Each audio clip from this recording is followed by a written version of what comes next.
On essaye de faire quelque chose que les gens vont aimer. Il faut que ce soit comme votre montre, vos lunettes, votre portefeuille. Il faut que vous aimiez la couleur, l'aspect. Là, c'est un gros truc moche, mais il nous fallait un point de départ. Il fallait qu'on puisse trouver les composants. On part de souhaits, d'idées, du produit dont on rêve, et ensuite on trouve ce qui existe comme composant. Il ne faut pas que ça coûte trop cher pour que les gens puissent se l'acheter, parce que si ça vaut $1 million, c'est pas la peine. C'est le premier prototype? Oui, ça c'est le tout premier. L'un des problèmes de ce modèle, c'est que l'écran tactile était extrêmement bruyant et il n'avait pas la bonne résolution. Les gens auraient trouvé ça horrible à utiliser. C'est le composant qui nous a posé le plus de difficultés. On était sur tous les fronts en même temps. On essayait de déterminer la taille qu'il devait avoir, quel capteur utiliser, quelle prise, combien de boutons, est-ce qu'il faut vraiment des boutons?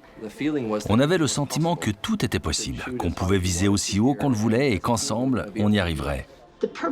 Si on crée ces prototypes, c'est pour que l'équipe puisse les brancher au Mac et faire tourner le logiciel dessus. Comme ça, ils peuvent simuler l'expérience utilisateur.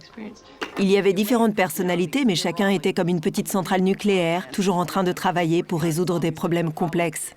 Pour moi, le défi consistait à me hisser à leur niveau. J'étais un débutant. La plupart des gens étaient déjà opérationnels. Quand vous êtes le petit nouveau, vous devez apprendre et devenir opérationnel en même temps, donc c'est 2 fois, 3 fois plus de boulot. C'était notre petit étudiant. Je branche une démo pour qu'on puisse tester le clavier avec l'appareil. Tony voulait tout apprendre de tout le monde. Peu importe ce qu'on me demandait, c'était toujours oui. Et plus encore, qu'est-ce que je peux faire pour vous aider? C'est important?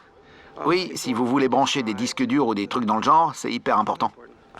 Je voulais que ce soit rapide, fluide. Alors voici la première démo de notre périphérique relié à l'appareil mobile. C'était une technologie qui permettait de relier différents périphériques. Aujourd'hui, on appelle ça USB. Nous étions en train de créer la norme USB avant que le monde en ait entendu parler.